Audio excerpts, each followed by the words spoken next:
예, 코로나19 신규 확진자 수가 좀처럼 줄어들지 않고 있습니다. 지금 시행 중인 거리두기는 5월 2일까지인데 어떻게든 조정이 좀 필요하지 않겠나 하는 얘기들이 많습니다. 그래서 오늘 5월 3일부터 23일까지 3주간 적용할 거리두기 조정안을 발표한다 하던데 우리가 주의 깊게 들어봐야겠지요. 부산의 코로나19 상황 어떤지 함께 알아보겠습니다. 예, 대한가정의학회 코로나19 비상대책위원 도화대 한성호 교수 전화 연결돼 있습니다. 안녕하십니까? 안녕하십니까? 예, 이번 한 주도 건강하셨습니까? 예, 예. 예, 그 어제 오후 기준으로 했을 때 부산의 코로나19 신규 확진자 수가 37명. 부산의 코로나19 상황부터 전달해 주실까요? 예. 어제 37명 추가로 확진이 발표됐고요. 강서구의 실내체육센터 겸 목욕탕에서 또 그 6명이 추가로 확진되었고, 그래서 누적은 12명입니다.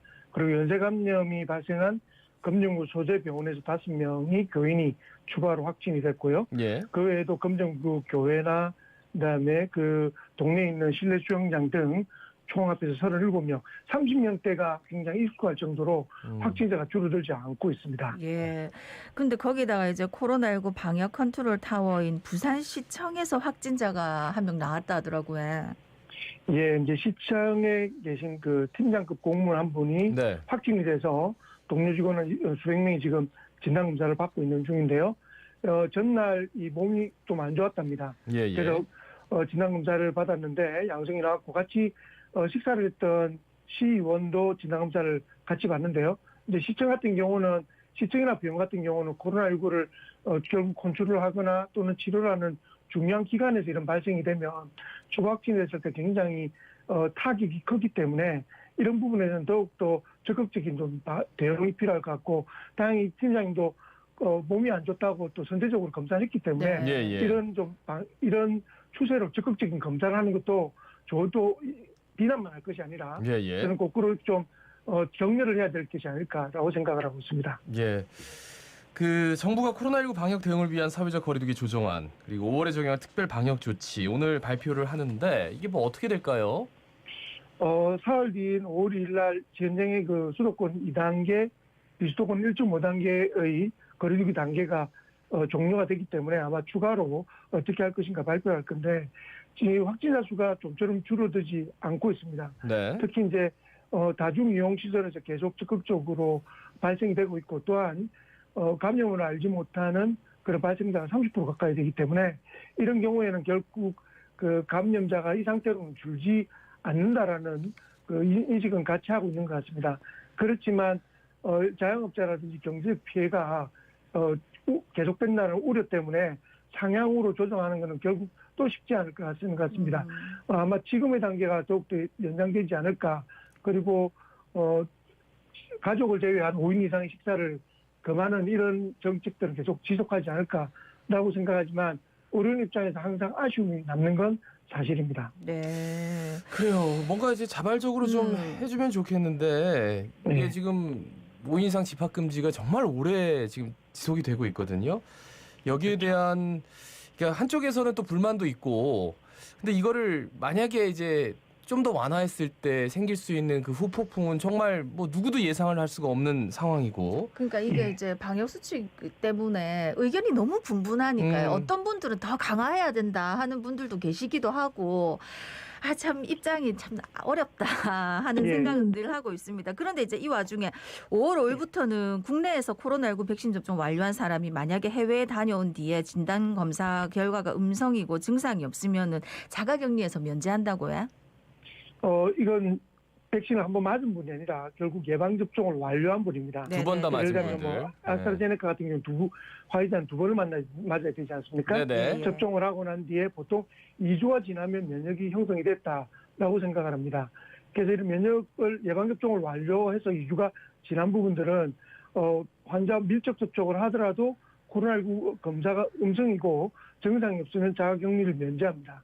그 대신에 이제 14일 동안 능동 감지를 하고 2번은 검사를 하게 될 거고요. 특히 국내에서 예방접종 완료하고 출국했다가 귀국하는 경우에도 귀국 검사에서 음성이면 자가격리가 면제가 됩니다.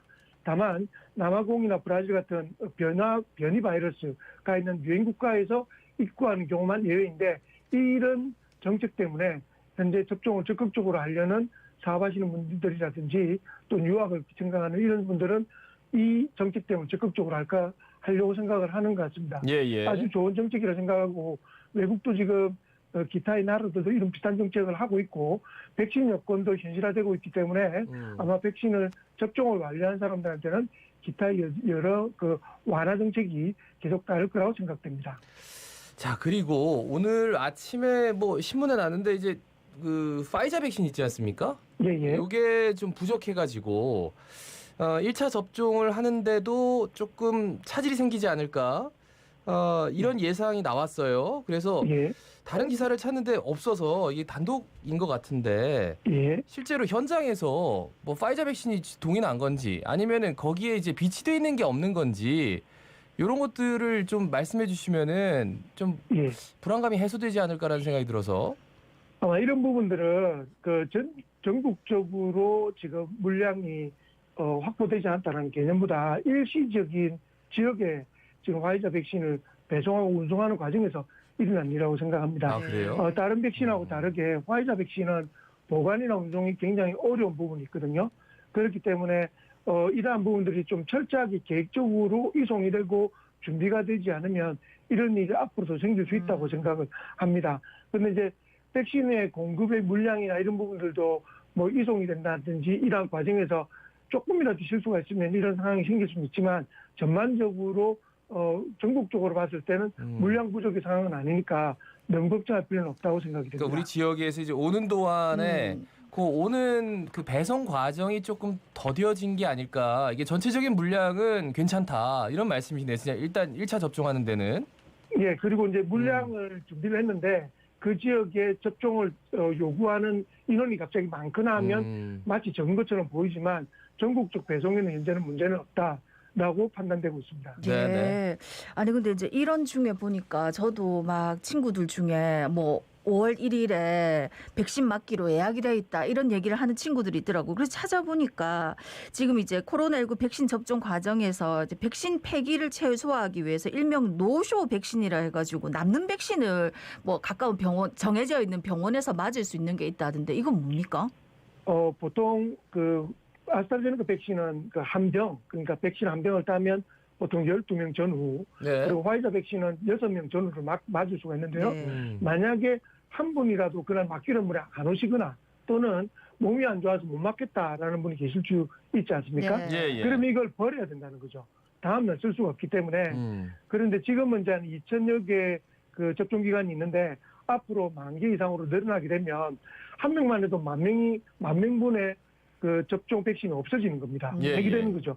그래서 이제 예비 접종자 명단을 만들어서 잔여랑 폐기하지 않도록 해라. 근데 만약에 현실적으로 예비 명단을 확보하기 어렵지 않습니까? 그렇죠. 그러면 그날 그 병원에 온 환자나 보호자 중에 맞을 수 있는 사람 맞아도 된다는 원칙을 가지게 됐는데 이제 이런 부분들은 일선 의료기관에서 굉장히 혼선이 날 수 있고 또 이게 잘못하면 이런 명단을 작성하고 하는 과정에 의도치 않게 굉장히 불법 사례가 발생될 확률도 없습니다. 그렇지. 마지막 한두 명이 내 가족을 만난다든지 이럴 수도 있기 때문에 이런 부분은 당국에서 굉장히 철저한 원칙을 세우고 관리를 하지 않으면 의도치 않은 불법 사태가 많을 수 있다라고 생각이 됩니다.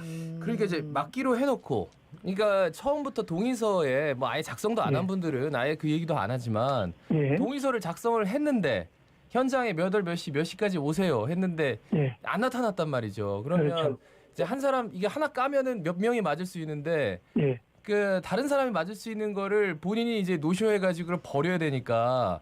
맞습니다. 현장에서는 뭐 합리적인 방법이긴 한데 이게 혹시나 현장에서 약간 혼선을 일으켜가지고 뭐 의료진의 가족이나 이런 사람들 잠깐 기다려봐 이래가지고 이제 마친다면 이 또한 사회적인 문제가 될 수 있기 그렇죠. 때문에 그런 점들을 우려하시는 거네요, 그죠? 굉장히 그런 네. 부분에서 일선 기관에서는 오히려 원칙을 정해달라라고 하는 이야기를 하고 있는 겁니다. 네. 그러게 말입니다. 아, 참. 예. 예. 그 어쨌든 간에 뭐 예비로 이제 일단 등록을 해 놓는 분들도 있다 하니까 그거 이제 법과 규칙에 따라서 이제 하시면 될 것 예. 같고 0602님이 지금 5월에 어르신 접종 예상자인데 코로나 백신 접종 시 몸 컨디션과 관련이 있습니까? 물어오셨네요. 컨디션이 그날 당일 발열이 있거나 컨디션이 안 좋은 분들은 미리 이야기를 하셔서 그날 최대한 일찍 이야기해서 접종을 그 기간, 그러니까 맞을 수 있는 접종하는 기간 몇 달 있지 않습니까? 예, 예. 그 기간에 다시 예약을 잡도록 안내를 하고 있습니다. 그래서 컨디션이 좋은지 안 좋은지 보시고 많이 안 좋으시면 또 너무 접종에 이렇게 연연하지 마시고 예, 컨디션이 예. 안 좋으면 연기하는 것도 또 하나의 방법입니다. 네. 예. 지금 노바백스 백신이 굉장히 핫한데 아직 뭐 예. 3차 3상이 끝나지는 않았습니다만 요게 저 3분기까지 2천만 회분을 공급받기로 했다. 예. 근데 이제 해당 회사가 그러니까 우리나라 SK바이오사이언스 이 회사가 예. 이제 미국 노바백스와 체결한 백신 판권 계약 기간을 두고 계약이 잘못됐다. 뭐 그렇지 예. 않다. 이런 얘기가 나와가지고 뭐 주식하시는 분들 알겠지만 어제 막 주식시장도 뭐 굉장히 혼란스러웠거든요. 예. 이게 무슨 얘기입니까? 보통 일반적으로 판권 계약을 할 때는 1년 정도 계약이 백신은 보통 일반적입니다. 예. 이 말이 무슨 말이냐면 우리나라가 백신을 개발하고 그리고 이렇게 생산하는데 굉장히 세계적으로 인정을 받고 있거든요. SK 사이언스도 굉장히 인정받고 있는 회사 중에 하나인데요. 노바백스 같은 경우는 이제 이게 1년짜리 연장 재계약을 할 계기다라는 이야기 때문에 오해의 소지가 있습니다. 그런데 아스트라제네카나 파이자 같은 나라들도 SK 바이오사이언스와 생산을 요청하고 계약을 하려고 하는 의지가 굉장히 있는 회사들입니다. 결국은 회사 입장에서는 여러 회사와 조건을 견줘봤을 때 오히려 예를 들면 인정받은 회사하고 계약하는 게 훨씬 더 좋지 않습니까? 네. 그래서 그럴 수 있다. 이건 오해일 수 있다고 생각이 됩니다. 네. 예, 말씀 여기까지 듣겠습니다. 고맙습니다. 고맙습니다. 고맙습니다. 네, 대한가정의학회 코로나19 비상대책위원 동아대학교 병원 한성호 교수였습니다.